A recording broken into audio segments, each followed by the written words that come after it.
So, your uncle. What's wrong with him? He's possessed. As in the devil? Something like that. He says a dark man is following him, watching him at all times. What do you make of it? It's nonsense, of course, but I'd be lying if I said it didn't bother me. You see, it runs in my family. Possession? No, detective. Deteriorating melancholy. Practically every member of the Hartwood family is driven mad before they grow old.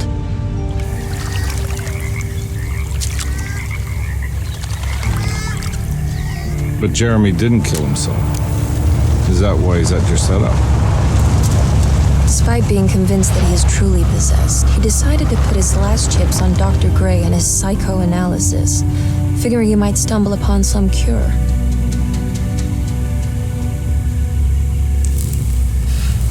You mentioned a letter. I received a disturbing letter from Jeremy accusing the staff and all the other patients of being involved in some cult, and now they are also out to get him. Could it be real? Or is it all just in his head? It's a story he tells himself, Mr. Carnby. Anything to avoid the truth. Which is? That we're all terribly insignificant. That people mean so very little to one another. That there is no one out to get Jeremy Hartwood because he isn't worth getting. Here we are.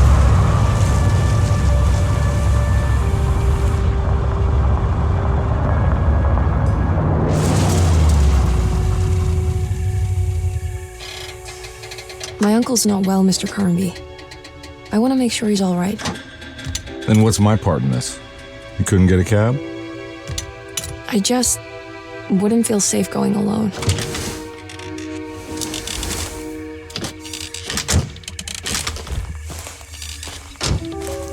Did you bring a gun?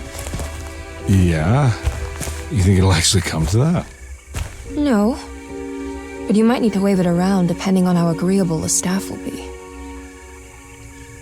What exactly are we gonna do when we find Jeremy? I don't know. Let's just find him first.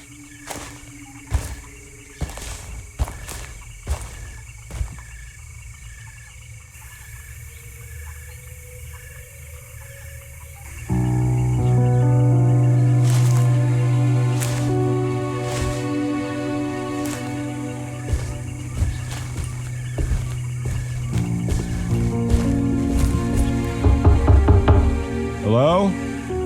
It's so quiet. Where is everyone? This is a big place. Maybe they're on the other side of the house. Stay here. I'll have a look.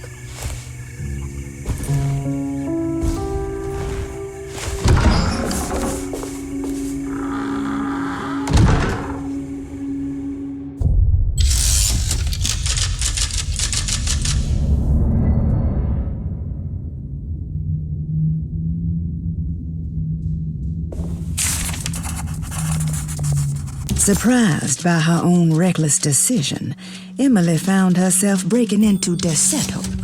She mulled over how to present her story in case she got caught, but couldn't think of anything that sounded convincing. She wasn't much of a fast talker. Best to find a way to open the front door and let Detective Carnby inside so he can handle the situation.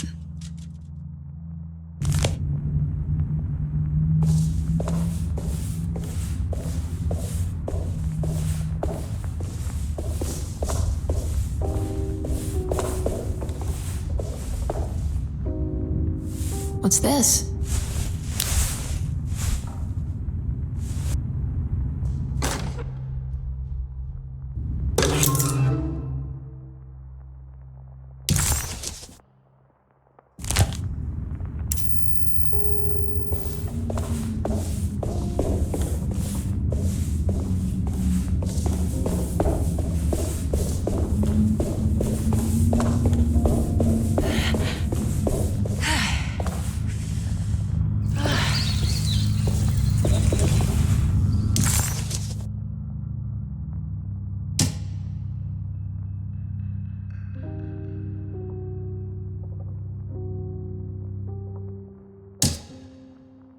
Dearest Emily, Derceto is the prey of evil, and now they're all in on it.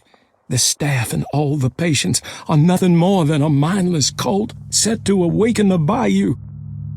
I see now that it was wrong of me to try to survive the madness of the Dark Man. You will also learn that soon enough. Every hour that passes where I deny him his right to my sanity makes it worse for the people I care about. He perfectly staged his world in order to conduct my fall. And I have to fall, Emily. Stay away, my dearest niece. Stay as far away from Derceto as you can. Someday you may understand what I've done. May God forgive me. Farewell, Jeremy Hartwood.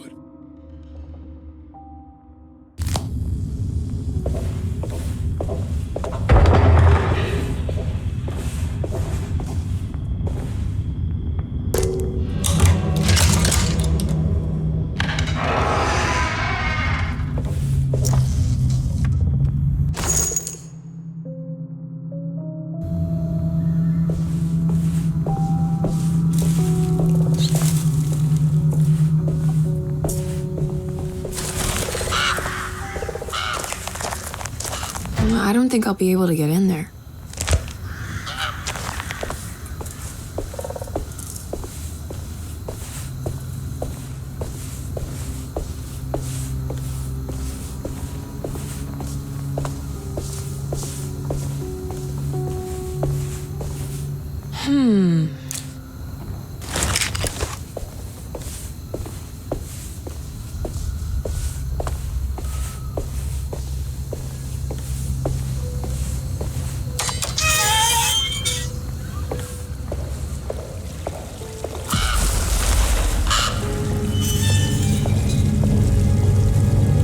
This must be older than Derceto. They've built the house around it.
Just take this.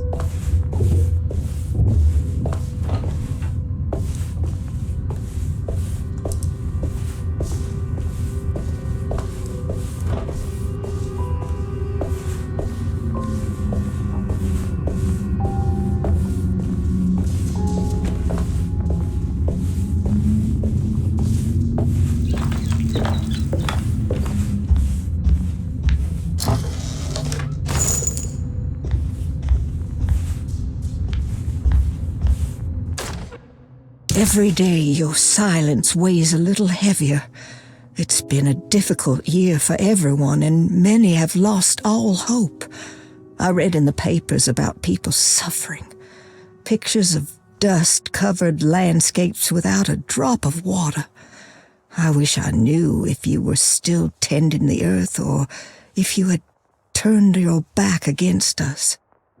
I have started to look for help elsewhere. I pray you will tell me if I am going down a path that you find disagreeable. With help from Baptiste and Charlotte, I found comfort in the practice of the voodoo. I have long been skeptical of that Caribbean cult, but it's been of good use to me. It seems all harmless in my book. I say some words dreamt up by the Creoles, and I carry around a small pocket of gree-gree. Nothing of this is mentioned in the Bible, of course, but the French quarter priestess tells me it's all connected. She says the Christian God is just one more perspective on the creator of things. That's what I like to think, but the other way around, that the spirits of her faith are just aspects of you, our Heavenly Father. I am so grateful for the words you gave Mr. Hartwood. We will sing your praises at St. John's Eve. The world will be blessed soon again. Only the sacrifices of the Old Testament compare to your demands. Let it be the truth. A mother of earth, wood, and dirt. A mother of 1,000 young. Sacred sand, $1. Black cat oil, $1.50. Devil shoestrings, $0.25. That makes $2.75, madame. What was that you were telling the doctor? A goat without horns. What does that mean? You must have misheard me, madame. I said no such thing. Please, I know I don't look like any of you, but I'm devout. I'm ready to do what it takes. Do not be so eager to sacrifice the few things you have left, madam. Now please, leave my store. A goat without horns.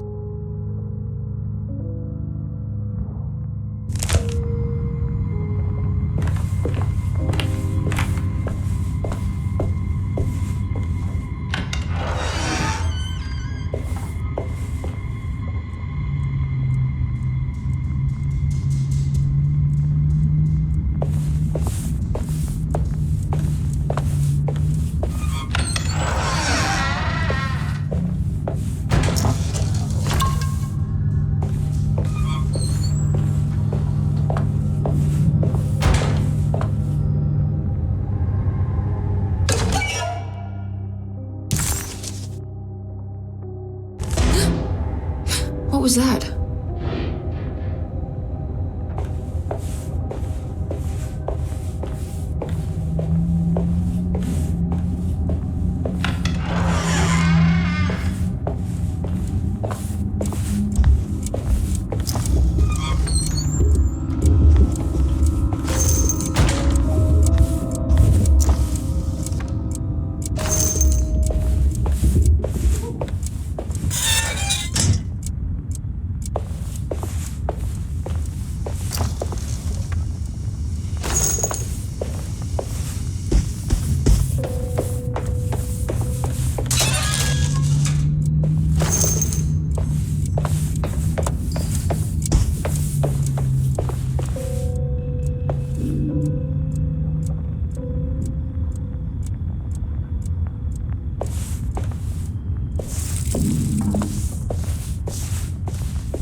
I need the key.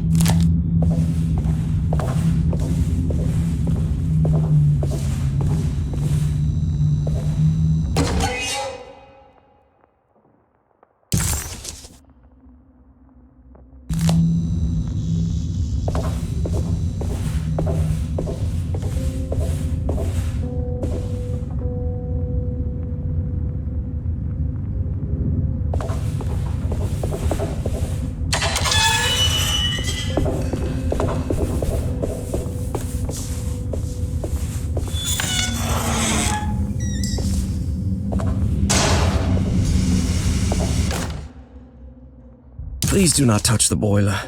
It is working after all. While the sabotage has caused a leak, only the decorative plate has been completely ruined. Let's wait for Mr. Chance to turn up and he can take a look at the leak. Mr. Waits.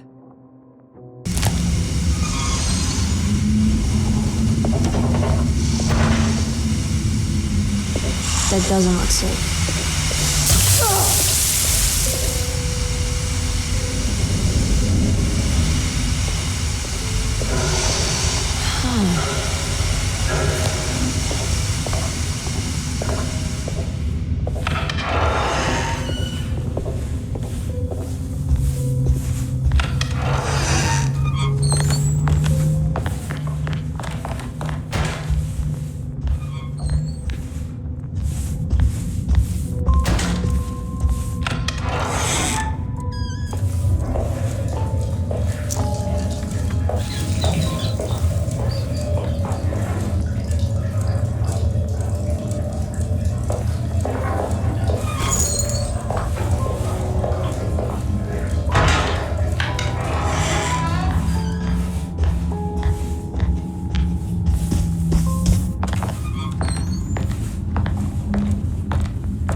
Sunday, June 22nd. I spent all day looking for Jeremy. I should have cared for the others, but I'm scared that he will do something irreversible. Cassandra is upset that I didn't give her the latest shipment of pain medication that Waits brought from the post office yesterday. I would have given it to her, but the company didn't send a new key this time around, so the box is just sitting there on my desk. They must have figured we had plenty of their gimmicky keys by now. I only remember seeing one lately. Grace was playing with it inside the grand parlor. Unless it turns up by itself, it will have to wait. I have to figure out where Jeremy is. I think Jack knew something. That dog of his found a strange rot permeating the house. She's showing us, he said. Like those blots and streaks of fetid rot was talking to him.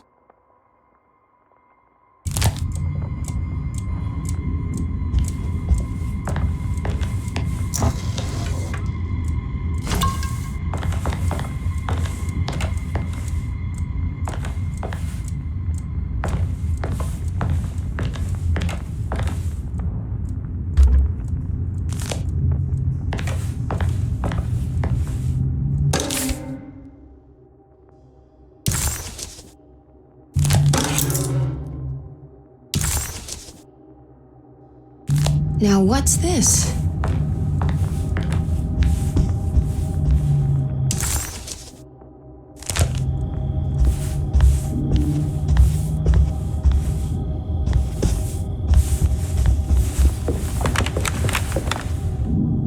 It's wet shut.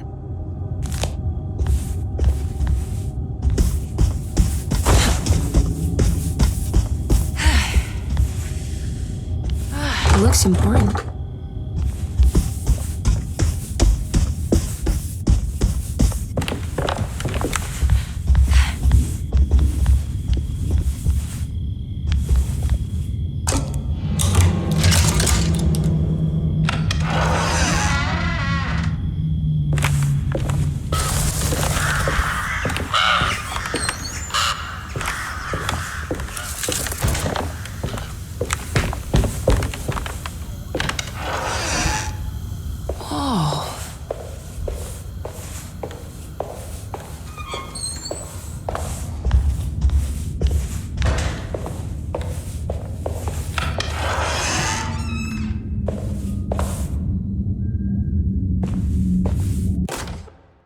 The Great Depression. President Hoover raises tariffs on over 20,000 imported goods in an act to protect American labor. Following the collapse of the Wall Street stock market on October 24 last year, American industry has suffered greatly. Thousands of companies have gone bankrupt and left a large part of the American workforce unemployed. In an attempt to turn the tide, the Smoot-Hawley Tariff Act has been signed by President Herbert Hoover.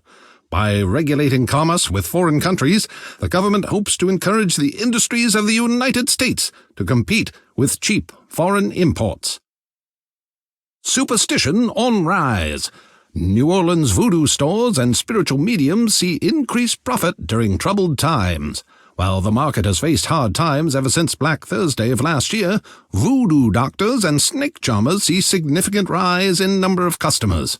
With the coming Eve of St. John on the 23rd, the police expect increased cult activity around Bayou St. John, the southern shore of Lake Pontchartrain. Voodoo rituals in that area on the Eve of St. John have a long tradition reaching back to the first snake worshippers brought as slaves from West Africa. During the 19th century, its practice was popularized by the legendary Marie Laveau and has since been embraced by many of the Creoles and the surviving aristocracy of the French Quarter. Author seeks asylum. Rumors regarding author Cassandra Beauregard making Derceto her home verified.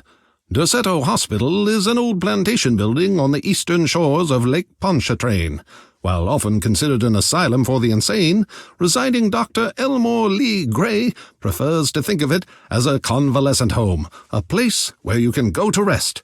The patient list is kept secret, but thought to include many of the black sheep of wealthy families, because at Derceto, treatment does not come for free. Local author Cassandra Beauregard has now been confirmed by her own admission. She's been lauded as a powerful Creole voice and written many successful books. Lately it was reported from Hollywood that she has finished a moving picture manuscript titled Slaughter Gulch. That film is set to hit the theaters next year.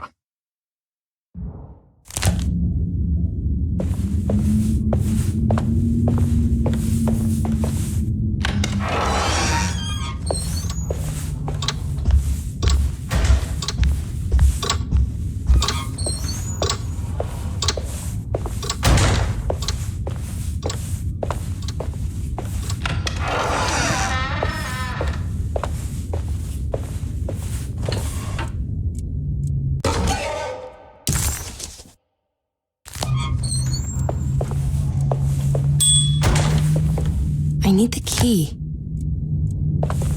I need the key.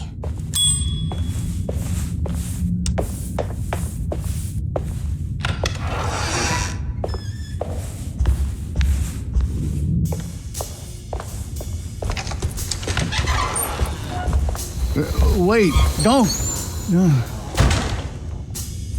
Excuse me? Do you know where I can find Jeremy Hartwood? Of course not. McCarthy, what are you doing? I told you not to lose sight of the girl. Don't you worry, Mags. I'll find that little rascal.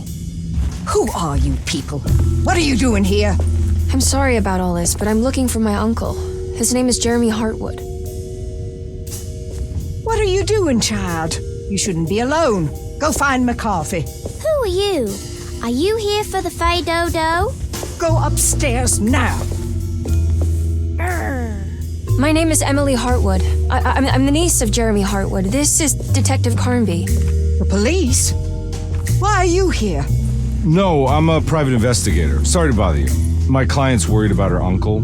He's a patient here at Derceto. If you don't mind, could you direct us where to find him? No, I can't. Jeremy has gone missing. If you leave your information, I will make sure to contact you. Wait, he ran away? No, he won't leave the house.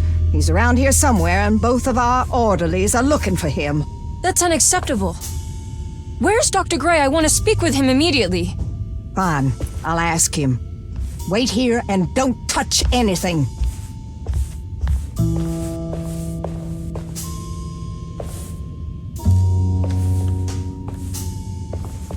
Do you want to see Jeremy's room?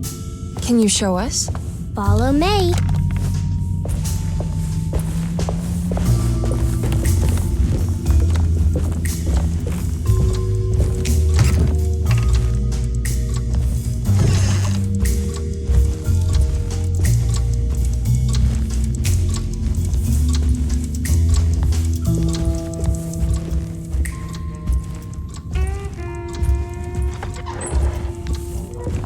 Thank you.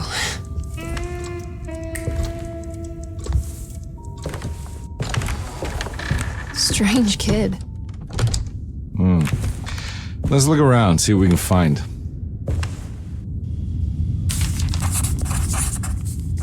Jeremy had gone missing. The housekeeper said the staff at Derceto was looking for him, but Emily wanted answers and demanded to speak to Dr. Gray, the man in charge. While waiting, a young girl offered to show Emily and Detective Carnby inside Jeremy's room. The perfect opportunity to look for clues regarding Jeremy's disappearance.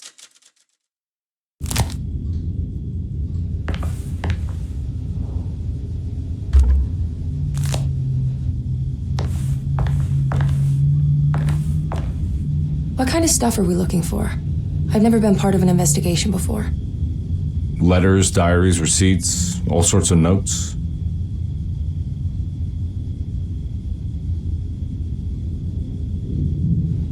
I've read about police analyzing teeth marks and blood samples and fingerprints to find criminals. Is that something you can do? No, that sounds more like the way the Bureau of Investigation does things. But, you know, if you do find teeth or blood, it's still worth mentioning.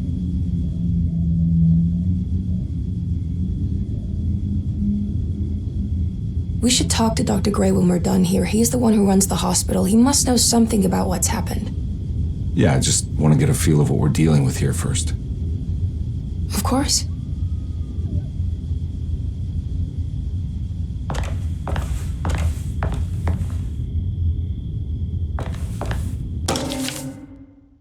Every night the dark man stands opaque at the threshold of my room, counting the days until my spirit spills out of my tired shape. Only his pallid mask shelters my remaining sanity.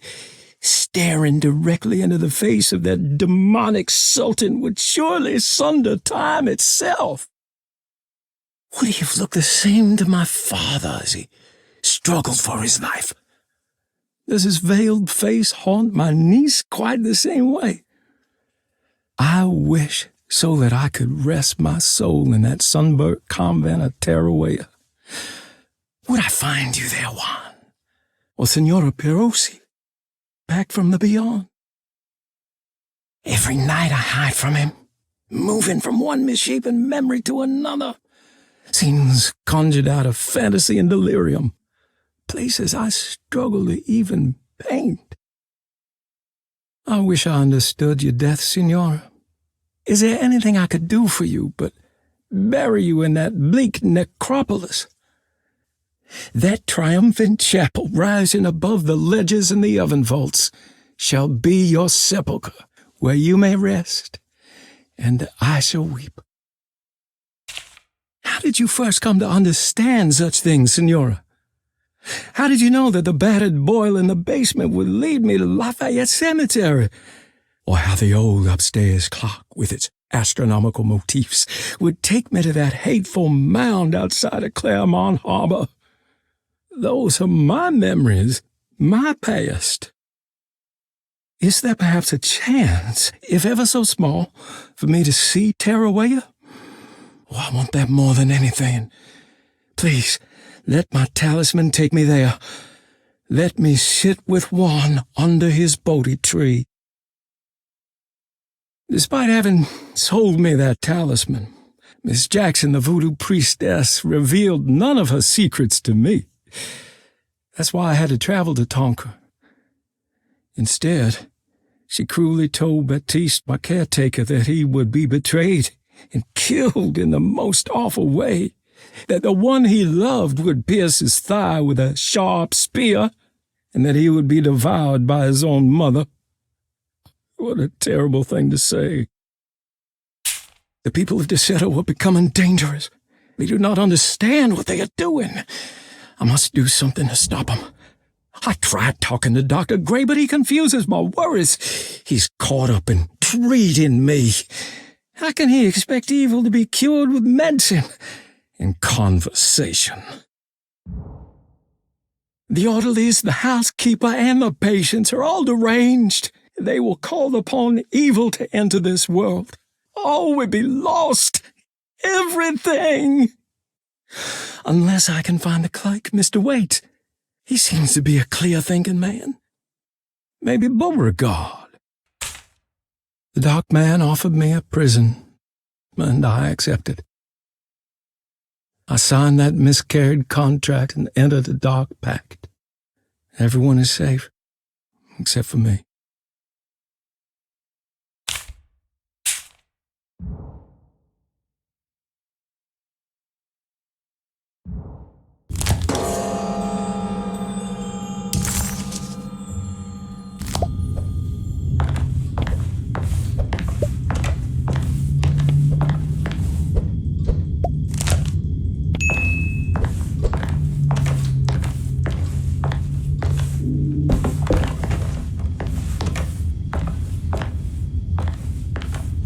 I found a commonplace book. What's that? A notebook with all kinds of stuff in it. Do you know a place called Tarawea? Never heard of it. Is it close? I've no idea. Just seems like it was a place Jeremy wanted to visit. Good to know.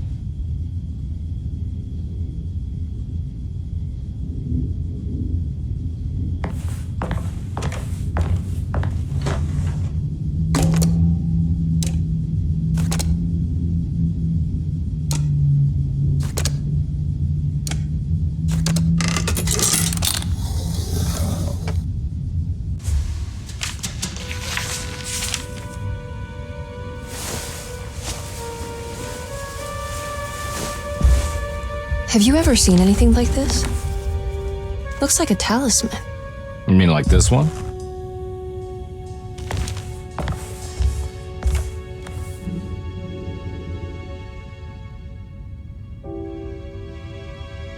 Can you find me a knife to cut the canvas? I want to take this with me. You want to take the painting? Sure, I'll find one.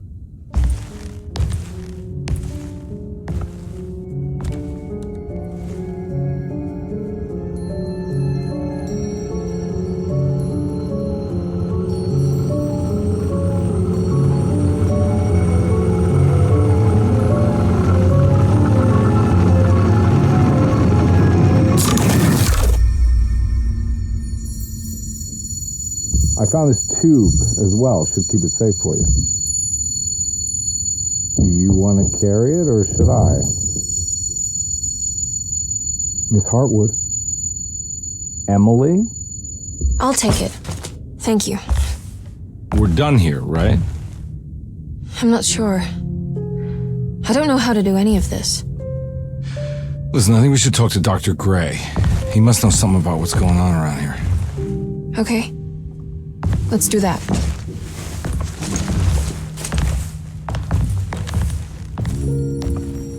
Come on, I don't want to be here all night.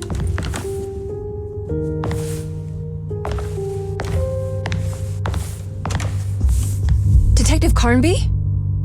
Where did...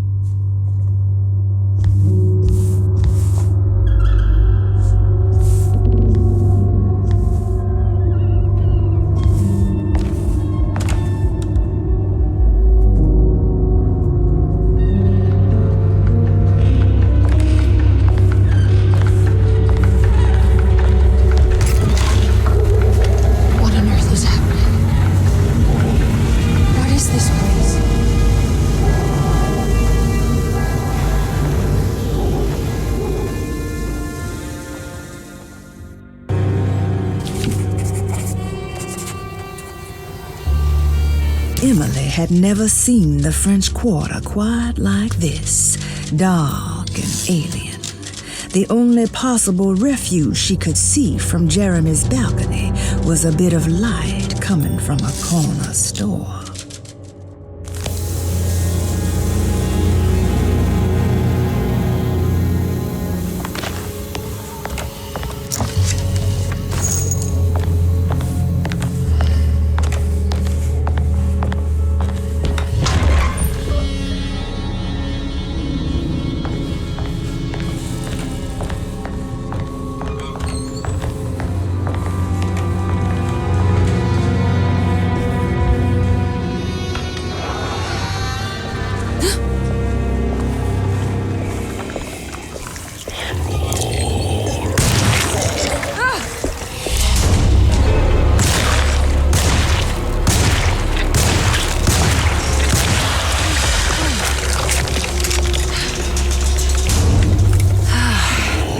That thing.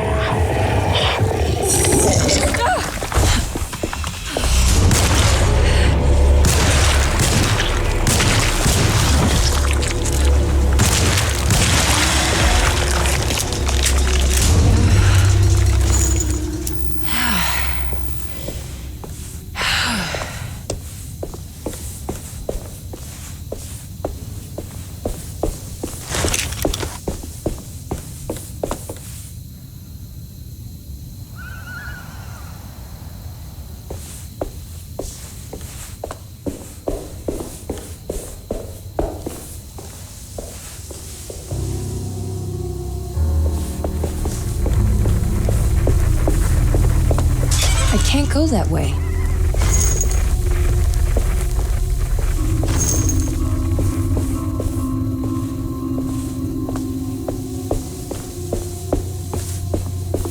This can't be.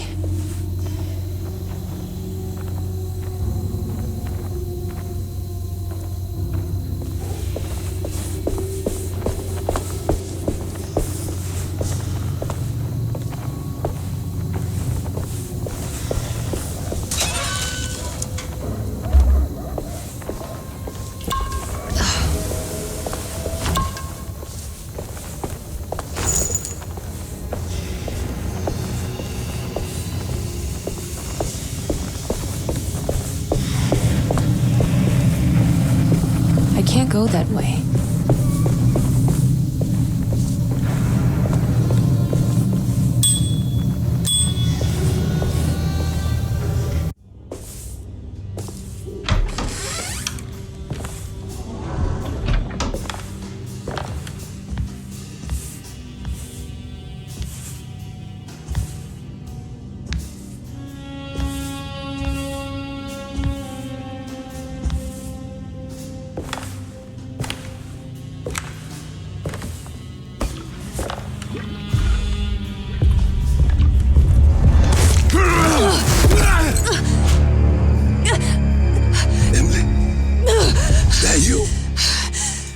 Baptiste?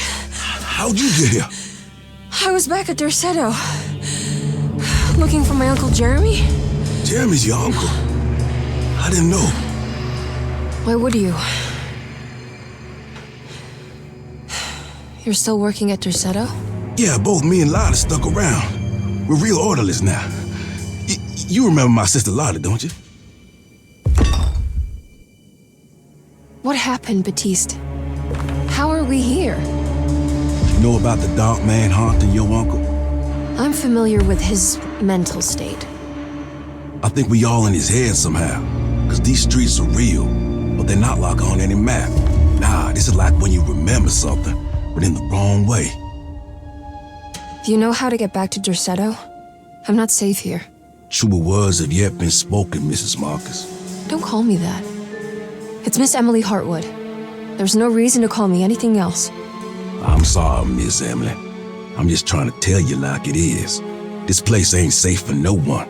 There's evil hiding in the dark. How do I get back? Only Jeremy knows how.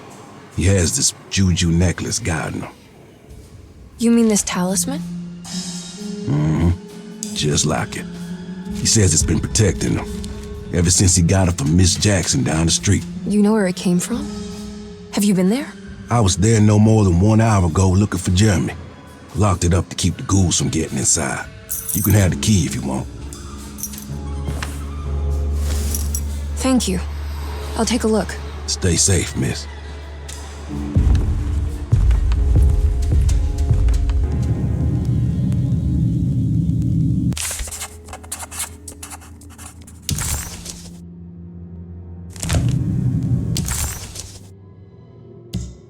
Emily couldn't understand where she was, but it felt like a waking dream.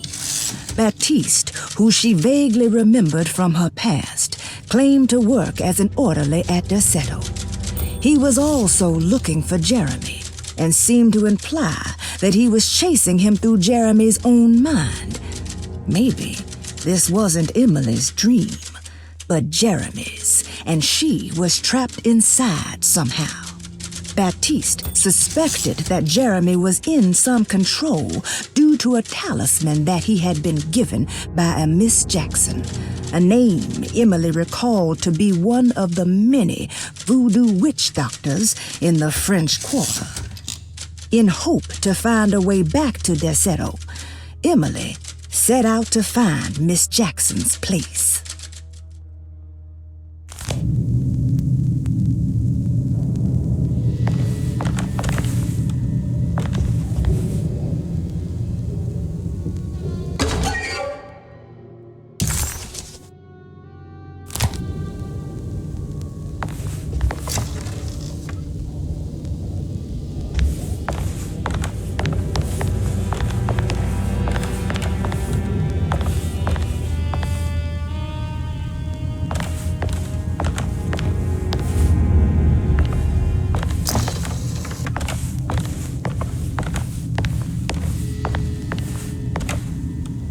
Are you staying here? For a while. Want to see if Jeremy shows up.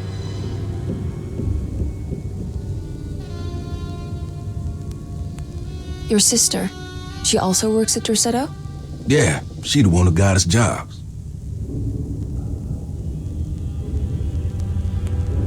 Be careful, okay? You said it, miss.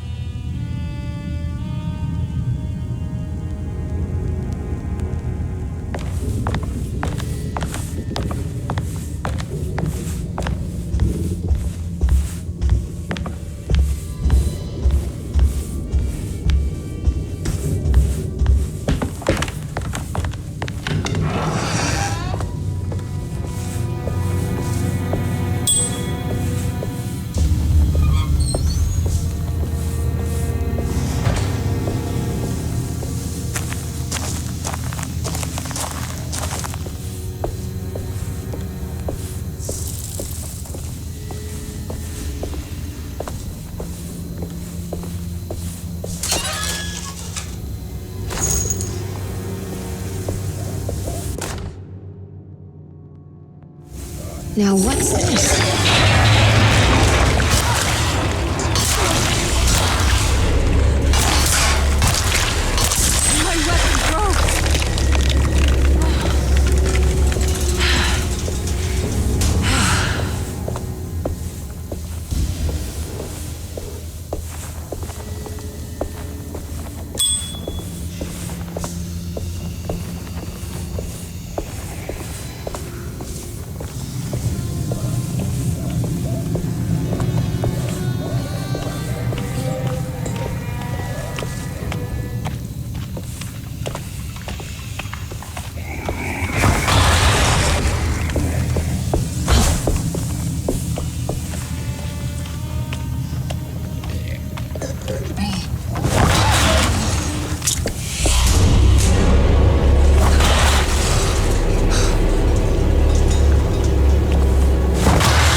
This must be Miss Jackson's place.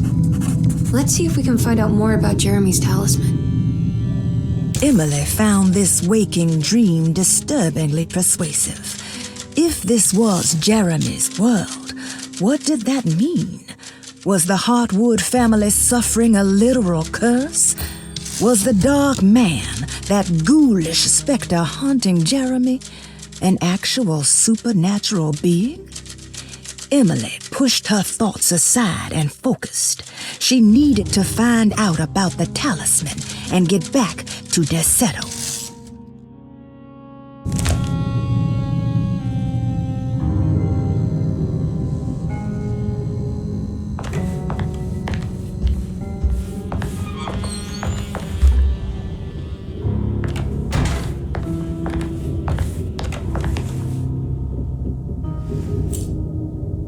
It looks exactly like Jeremy's talisman.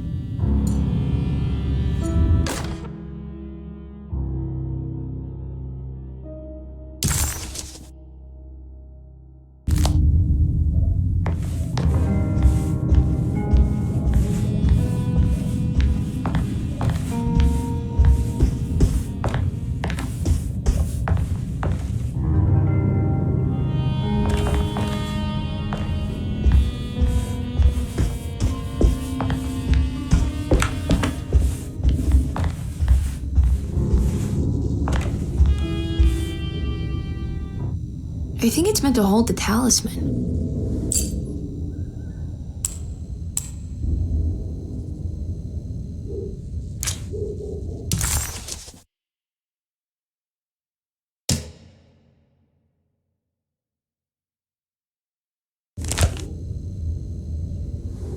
I'm not sure what numbers I should use. Maybe there's something in Jeremy's notes.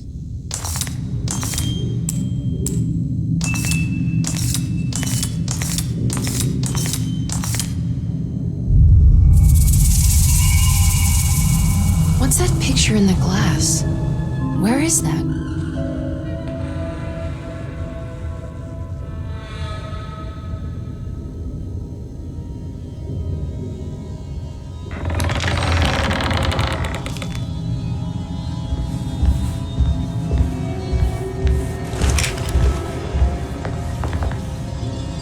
Good to see you again, Miss Hartwood.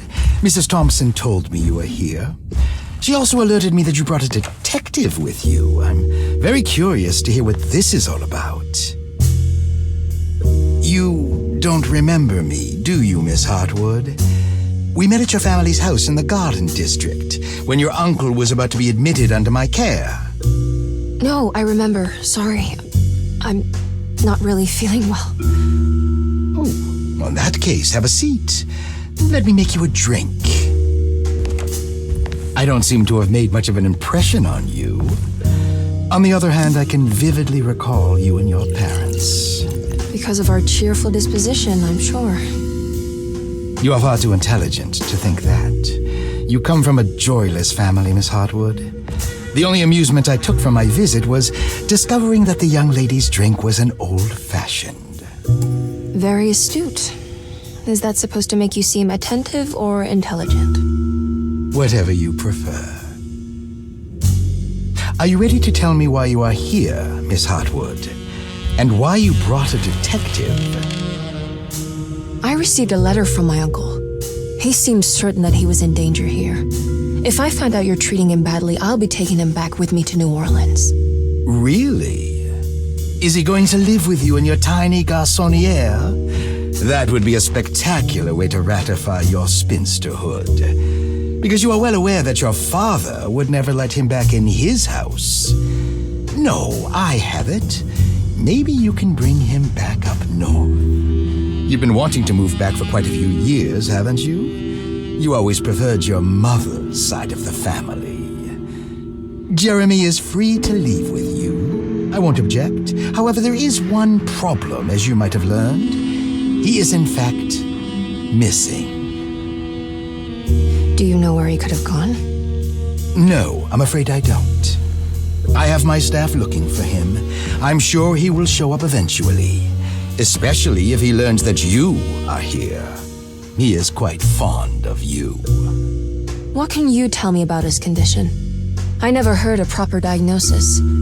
What is your medical opinion of him? Well, let me think. He is an anxious man, depressed, even. He suffers from a perceived lack of order in his inner and outer life. He constantly complains about events not presenting themselves according to their divine nature. And the Dark Man? Hard to tell if it was ever anything specific. Jeremy uses the Dark Man as a psychological scapegoat to avoid facing the truth that he is in any way at fault. You don't think there can be any truth to the Dark Man's supernatural existence? Why would you ask that? Can we ever be sure?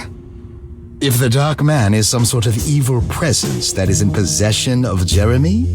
Well, I assure you, any evidence that you experience supporting that claim is purely delusional.